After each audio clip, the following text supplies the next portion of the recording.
Hello भाइयों, तो कैसे हैं आप लोग। आज इस वीडियो में आप लोग को बताने वाला हूँ कि मैंने एक्स्ट्रा ही क्यों ली। मेरे पास और भी ऑप्शंस थी और भी मतलब अगर आप लोग 7 लाख का बजट लेकर मार्केट में निकलते हो तो आपके पास बहुत सारा ऑप्शन बचता है। आप लोग एक्सप्लोर कर सकते हो, देख सकते हो और बाय भी कर सकते हो, लेकिन आपको उसमें अपना बेस्ट प्रोडक्ट ढूंढना होता है। चाहे आप किसी बजट में गाड़ी ले रहे हो, तो हम लोग को गाड़ी लेने के लिए क्या क्या अपना सबसे पहले प्लानिंग करना पड़ता है, उन सारी चीज़ों को मैं एक्सप्लेन करूंगा और आपके हिसाब से आप इस रिक्वायरमेंट्स वाले लिस्ट को अपने अगर गाड़ी के साथ टिक करते जाओगे तो आप परफेक्ट गाड़ी ले लोगे। जो जो आपका रिक्वायरमेंट है, क्या बजट है, क्या एक्सपेक्टेशन है गाड़ी से, तो ये सारी चीज़ें मेरी क्या थी उसको मैं यहाँ पे लगाकर आप लोग को परफेक्टली एग्जांपल दे देता हूँ।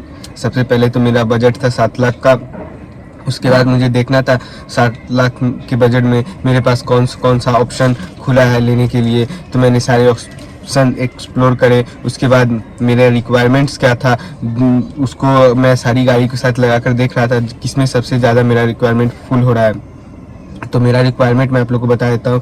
मेरा एक ऐसा कार का रिक्वायरमेंट था जो थोड़ा सा ग्राउंड क्लियरेंस नॉर्मल कार से ऊंचा हो, जिससे मुझे रफ रोड्स वगैरह पे गाड़ी की कैपेबिलिटीज़ में कम इशू आए। ऐसे तो आप लोग माइक्रो एसयूवी अगर जितना भी देखोगे तो उतना ही कैपेबल है जितना एक हैचबैक कैपेबल है, बट ग्राउंड क्लियरेंस ऊँचा होने के कारण यहाँ पे आप लोग को उसका बेनिफिट देखने को मिल जाता है। यहाँ पे मैंने सारी चीज़ों का लिस्ट लगा के रखा है, जो मतलब मेरे क्या क्या सीन था, कोई चीज़ मैं भूल न जाऊँ उसके लिए। यहाँ पे मेरा जो था गाड़ी में जो ज़्यादातर यूज है वो सिटी में है और लोकल रोड्स में है, तो उसमें मुझे इनिशियल परफॉर्मेंस ज़्यादा अच्छा चाहिए था नीड के अकॉर्डिंग। और गाड़ी में मतलब पावर की कमी नहीं होनी चाहिए थी बजट के हिसाब से। इस प्राइस रेंज में जो बजट में आ रहा हो वो सबसे अच्छा होना चाहिए। मतलब इस रेंज में जो पावर वाइज जो अदर कंपनी परफॉर्म कर रही है उस लेवल का होना चाहिए। अंडर पावर इस प्राइस रेंज के हिसाब से नहीं होनी चाहिए। दूसरा आ जाता है मेरे गाड़ी में मुझे बेसिक कंफर्ट चीज़ चाहिए थी। जैसे कि बेसिक कंफर्ट में आ जाता है आपको सेंटर लॉकिंग, पावर विंडोज़ वगैरह होना चाहिए। अगर वो नहीं होता है, यहाँ पे मेरा डॉग है थोड़ा सा डिस्टर्ब कर रहा है, चलिए ऐसे कोई बात नहीं है। तो वो मुझे कन्वीनियंस के लिए पावर विंडो, सेंट्रल लॉकिंग वगैरह चीज़ें चाहिए होती है, जो कि आप लोग भी ये चीज़ अगर नहीं ले रहे हो गाड़ी लेते टाइम पे, बहुत बेसिक लेवल की गाड़ी की मैं बात नहीं कर रहा हूँ। अगर आप लोग इतना तक खर्च कर रहे हो और ये सारी चीज़ें इग्नोर करना पड़ रहा है तो ये अच्छी बात नहीं। इतना चीज़ें आपको मिलनी चाहिए। और रिक्वायरमेंट्स में मेरी ये सारी चीज़ों की कुछ ज़्यादा था नहीं। मुझे इस प्राइस ब्रैकेट में जो सबसे बेटर प्रोडक्ट चाहिए था वो मुझे मिल गया। बाकी आप लोग अदर प्रोडक्ट्स की बात करोगे तो उसमें ये सारी चीज़ें कहीं पे टिक हो रही थी, कहीं पे नहीं हो रही थी। इसमें मुझे कुछ कॉम्प्रोमाइज़ देखने को मिला, जैसे कि अगर स्विफ्ट या बेलिनो में लेता तो उसमें मुझे रियर पावर विंडो मिल जाता, पीछे का तीनों हेडरेस्ट एडजस्टेबल हो जाता और ये दोनों भी एडजस्टेबल हो जाता। बस इसमें पीछे ही 2 एडजस्टेबल हेडरेस्ट है, बाकी ये एडजस्टेबल नहीं है, ये फिक्स हेडरेस्ट है। तो कहीं पर कोई कॉम्प्रोमाइज़ करना पड़ रहा है किसी चीज़ के लिए, तो कहीं पर किसी में कुछ मिल रहा है। ऑल ओवर द पैकेज मुझे ये बेस्ट मिला। इसमें मुझे ऐसी ऐसी प्रैक्टिकल चीज़ें मिल गई, जिसमें एक MID भी था जो कि बहुत ज़्यादा सुंदर लग रहा है। वो मैं आप लोग को अभी दिखा देता हूँ। मैं इस MID की बात कर रहा था जो कि आप लोग देख सकते हैं, बहुत ही ज़्यादा जो सुंदर लग रहा है।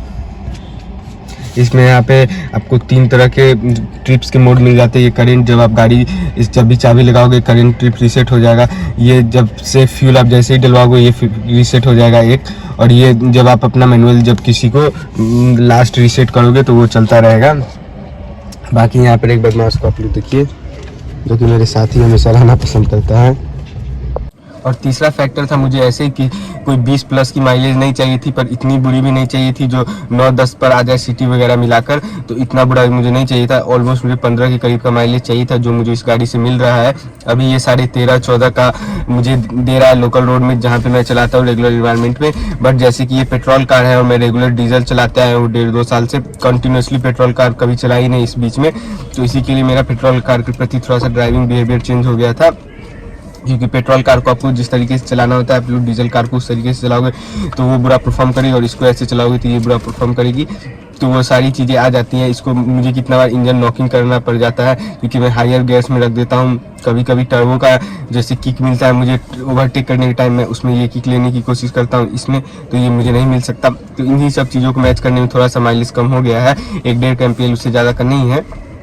बाकी जैसे रेगुलर मैं चलाते जाऊंगा, इसका मुझे पता है 15 प्लस की माइलेज में लोकल वगैरह मिलाकर ले लूँगा, और हाईवे पे ये 18 तक की दे तो बिल्कुल ही सही है। तो माइलेज वाला पर्सपेक्टिव मेरा सही हो गया था। मैंने पंच में सुना था, जो लोग बोल रहे थे सिटी में उसका माइलेज इतना कम है कि कंपनी ने 8 पर उसका मीटर लॉक कर दिया है, जो कि 8 से नीचे वो शो नहीं कर सकता। और सिटी में आप लोग जानते हो हैवी वेट वाली गाड़ी को थोड़ा ज़्यादा पावर लगाना पड़ जाएगा, जिसमें उसका पावर लॉस भी होगा, जिसमें गाड़ी ज़्यादा फ्यूल कंजप्शन भी करेगी, जिससे माइलेज लॉस हो सकता है, जो कि रियलिटी भी है। इसीलिए लगता है मुझे कंपनी को उसको 8 kmpl पे लॉक करना पड़ चुका है। बाकी मैंने पंच भी बुक कराई थी, पर पंच बुकिंग कैंसिल करा के मैंने एक्स्ट्रा लिए, मैं यहाँ पे बुकिंग स्लिप लगा दूंगा। और ये गाड़ी मुझे मतलब इन सारी चीज़ों को मेरा और सारी मतलब एक्सपेक्टेशन वगैरह सारा चीज़ मैं आप लोग को अभी बता देता हूँ। एक्सपेक्टेशन मेरा गाड़ी से क्या था, यहाँ पे मैंने सारी चीज़ें लिख के रखी हैं। मैंने एक्सपेक्ट किया था जो गाड़ी का कुछ ज़्यादा मेंटेनेंस वगैरह ना हो, ज़्यादा मतलब सिर दर्द न बन जाए लेने के बाद। गाड़ी वो होनी चाहिए आपको कंफर्ट दे और आपको परेशानी ना हो कभी।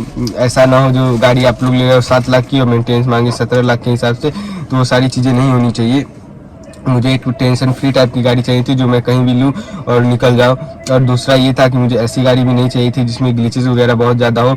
उसमें 5 स्टार सेफ्टी तो मिल जाए, पर 12 बजे 1 बजे रात में मैं कहीं पे जा रहा हूँ फैमिली के साथ, और वो बीच रास्ते में ख़राब हो जाए तो सेफ्टी ज़्यादा अवॉइड वहाँ होती है, ना कि क्रैश के टाइम पे, अकॉर्डिंग टू मी। ये मेरा अपना नज़रिया है। तो मुझे इसलिए रिलायबल इतनी चाहिए थी जो आपको कहीं भी कोई दिक्कत ना हो। ऐसी तो मशीनरी चीज़ है, कभी भी कोई चीज़ ख़राब हो सकती है, लेकिन ज़्यादातर चांसेस जिसमें ख़राब होने के हो उनसे लोगों को थोड़ा ज़्यादा डर लगता है। और तीसरा फैक्टर ये है कि गाड़ी में आप लोग को इसमें एसयूवी लुक मिल जाता है, जो कि बहुत ही मतलब थोड़ा सा हटके बना देता है अलग गाड़ियों को देखने से। और मेरे यहाँ पे मैं आसपास में देखता हूँ तो मुझे ये गाड़ी बहुत ज़्यादा कम देखने को मिलती है, जो कि मेरे लिए बहुत अच्छी बात है, क्योंकि मुझे ऐसी चीज़ें रखना बहुत पसंद है जो लोगों के पास कम दिखे। जैसे कि मैंने अपनी एक्सट्रीम बाइक भी ली थी, तो अब वो कॉमन हो गई है, पर जब मैंने ली थी लगभग साल भर तक तो मुझे जल्दी वो बाइक दिखती नहीं थी रोड पर, जिससे मुझे बहुत ज़्यादा मज़ा आता था, जो कि अच्छी बात होती है। अगर आप लोग ऐसी चीज़ों को रखते हो जो लोग कम देखने को मिलता है, तो लोग आपकी चीज़ों को बहुत अच्छे से देखते हैं, और ये मतलब एक अपना अपना व्यू होता है जो कि अच्छा लगता है देखने में, जो कोई लोग आपकी चीज़ों को देख रहे हैं। और सबसे इम्पोर्टेंट बात भाइयों, जो कि स्विफ्ट हो गया, पंच हो गया, या आपका रेनो काइगर हो गया, मैग्नाइट हो गया, इन सब में आपको 3 सिलेंडर इंजन देखने को मिलता है। बाकी इसमें आपको 4 सिलेंडर इंजन देखने को मिलता है। ये कोई 1-2 bhp का फ़र्क नहीं है, ये वो फ़र्क है जो गाड़ी को डेली ड्राइविंग में बहुत अच्छा खासा फ़र्क डाल सकता है, जो आपकी ड्राइविंग को इनिशियल गियर्स को बहुत अच्छा स्मूथ बना के रखता है। मैंने स्विफ्ट पंच वगैरह सब चला कर देखी, कोई कितना भी कुछ बोले, जो इनिशियल गियर में उसमें 3 सिलेंडर होने का जो फील होता है वो होता ही है। आप स्विफ्ट को ऐसे बोल सकते हो जो 3 सिलेंडर में सबसे बेहतर इंजन है, बट 4 सिलेंडर के काबिल नहीं बोल सकते। आपको 3 सिलेंडर में सबसे बेहतर उसको बोल लो, वो ठीक है, बट 4 सिलेंडर इंजन ही होता है। उसमें आप लोग को मतलब इनिशियल बहुत ही अच्छा देखने को मिल जाता है, वो लैगी सा फील नहीं रहता है। एसी में भी जब गाड़ी की पावर थोड़ी सी कम हो जाती है, मतलब जिसको हम लोग लोकल लैंग्वेज में अपना बोलते हैं एसी में गाड़ी दबना, वो बहुत हद तक कम हो जाती है, लेकिन 3 सिलेंडर में आप लोग को देखने को मिलेगा। तो 1 सिलेंडर होने का इंजन में बहुत ही ज़्यादा आप लोग को फ़ायदा देखने को मिलता है लॉन्ग टर्म में। ऐसा अगर 1-1.5 साल 2 साल के लोग गाड़ी ले रहे हो तो कुछ थोड़ा बहुत गलत गाड़ी भी ले लेते हैं, तो कॉम्प्रोमाइज़ करके फिर बदल लेते हैं। पर मेरा मानना ये है, मैं गाड़ी जब भी लेता हूँ लॉन्ग टर्म के लिए लेता हूँ। और पुरानी गाड़ी जब मैं लेता था तो 5-6 साल लगता था, ये तो मैंने नहीं लिया, तो इसको तो मैं लंबा ही रखूँगा। मेरा ऑनेस्ट और सिंपल यही रिव्यू था, और मैंने EX वेरिएंट इसलिए पिक करा क्योंकि मुझे इसमें ज़्यादा कुछ कराने का कोई सीन है नहीं। EX में भी आपको बेसिक सारी चीज़ें मिल जाती है, इसमें सिर्फ मुझे स्टीरियो डलवाना है और व्हील कैप वगैरह लगवाना है, उसके अलावा ज़्यादा कुछ कराने जैसा है नहीं। हुंडई ने सारा चीज़ करके दिया ही है, सेंटर लॉकिंग, पावर विंडोज़ वगैरह सारी चीज़ें मिली है मुझे, और अच्छा खासा फैब्रिक वाला सीट मिला है। मैं चाहूँगा तो इसको फैब्रिक सीट का मज़ा लेकर चला सकता हूँ, लेकिन मैं स्पीड लेदर वाला सीट कवर जरूर डलवाऊँगा। और इस कार में सबसे बड़ी बात यह है कि मुझे इसमें बैठ के बोनट दिखता है, और इसमें हाइट एडजस्टेबल सीट देखने को मिलता है, जिसके कारण ये बहुत ही अच्छा प्रैक्टिकल हो जाता है। लेकिन कंपनी वाले ने यहाँ पे एक चीज़ बहुत बड़ी कॉस्ट कटिंग कर दी है, स्टेयरिंग जो है वो एडजस्टमेंट नहीं दिया है, जो कि देना चाहिए था। इसमें मैं बाद में भी कुछ नहीं करवा सकता हूँ, पावर विंडो वगैरह तो मैं बाद में लगा लूँ, स्टीरियो लगा लूँ, लेदर सीट्स लगा लूँ, पर एडजस्टेबल स्टेयरिंग वगैरह मैं नहीं लगा सकता। ये बहुत ही मतलब अलग टाइप का कॉस्ट कटिंग कर दिया, जो कि एक्सपेक्टेड नहीं था। बट ऐसा स्टेयरिंग कोई अनोइंग पोजीशन पे भी सेट नहीं है, जहाँ पे मैं रखता था उससे थोड़ा सा ही स्टेयरिंग ऊपर की तरफ है। लेकिन ऐसे जब मैं इसको अगर साइड वाले इस नीचे वाले जो पावर विंडो वाला बोर्ड होता है उस पर अगर मैं हाथ डालकर चलाता हूँ तो ये मेरे हाथ पे परफेक्ट पोजीशन पे बैठ जाता है। मैं आप लोगों को दिखा देता हूँ। मैं इसकी बात कर रहा था, अगर मैं यहाँ पे हाथ रख कर अगर ऐसे स्टेयरिंग को पकड़ता हूँ तो मैं होल्ड कर सकता हूँ लंबे टाइम के लिए। यहाँ पे आप लोग देख सकते हैं एडजस्टमेंट के लिए, यहाँ पे कोई सीन नहीं है। आप लोग नीचे भी यहाँ पे देख ही लीजिए, तो कुछ यहाँ पे नहीं मिलता है एडजस्टेबल स्टेयरिंग की टाइप से, जो कि अच्छी बात नहीं। बाकी ये सारी चीज़ें थोड़ी कूल लगती है। आप लोग ये हुंडई का शुरू से रहा चीज़ें इतनी ज़्यादा अच्छी क्वालिटी की देते हैं, जो कि इसका फैन स्पीड वगैरह देखिए बहुत ही सही है रहता है। ये हुंडई की ये क्वालिटी मुझे बहुत ही ज़्यादा अच्छी लगती है। ये क्रेटा में जो मिलता है वो MID दिया है, जो कि बहुत ही सुंदर लगता है। इसका कलर वगैरह सारी चीज़ें चेंज हो जाती हैं। और एक बात मैं आप लोग को बता देता हूँ, इसका जो सस्पेंशन सेटअप है वो बहुत ही अच्छा है बम्पी रोड्स वगैरह के लिए, क्योंकि इसमें बहुत ही ज़्यादा कुशनी राइड आ जाता है। यहाँ पे अगर स्टीफर सस्पेंशन वाली गाड़ियाँ होंगी तो वो बहुत ही ज़्यादा बम्पी राइड्स देंगी, हाईवे पे वो स्टेबल ज़्यादा होती है। बट अगर आप लोग 80-90 तक चलते हो तो ये कारें भी बहुत ज़्यादा स्टेबल हो जाती है, जिन पर सॉफ्ट सस्पेंशन होता है। उससे ज़्यादा स्पीड 380 वगैरह हमारा कोई ज़रूरत ही नहीं पड़ता जल्दी जाने का, क्योंकि हमारे यहाँ का रोड्स का हालत आप लोग जो मुजफ्फरपुर से रिलेट करते हो, जो बाहर ज़्यादा ड्राइव नहीं करते उनको पता होगा लोकल में कैसा रोड्स है। तो यहाँ पे स्मूथ सस्पेंशन ज़्यादा बेनिफिशियल है। और व्हील साइज जो 14 इंच है उसको मैं अपग्रेड नहीं कराऊंगा, क्योंकि 14 इंच होने के कारण इसमें बहुत ज़्यादा ही कंफर्ट मुझे मिल रहा है जितना मिलना चाहिए।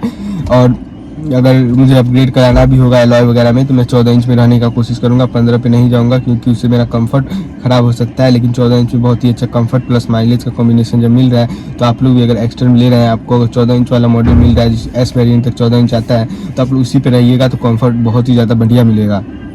अगर आपका ही बजट 7 लाख का है तो आप भी एक्स्ट्रा कंसिडर कर सकते हैं, क्योंकि आपको इसमें all over the best package मिल जाता है। बाकी आपका जो रिक्वायरमेंट होगा उस हिसाब से ही आप गाड़ी लें। और जिन लोगों को अगर डाउट हो रहा है तो हमसे कमेंट करके, मेरा ईमेल ID नीचे दिया हुआ है, इंस्टाग्राम दिया हुआ है, आप लोग उसमें जाकर मुझसे पूछ सकते हैं। ये सारी चीज़ें मेरा एक्सपेक्टेशन था, मेरा चीज़ था जो मुझे गाड़ी में लेते हुए देखना है। बाकी अगर पॉइंट टू पॉइंट बात करूँ तो मेरा गाड़ी का जो सारा चीज़ था, मैंने बजट देखा, बजट में सबसे बेस्ट प्रोडक्ट देखा, मेरा एक्सपेक्टेशन क्या था, ये सारी चीज़ें मैं आपको बता चुका हूँ।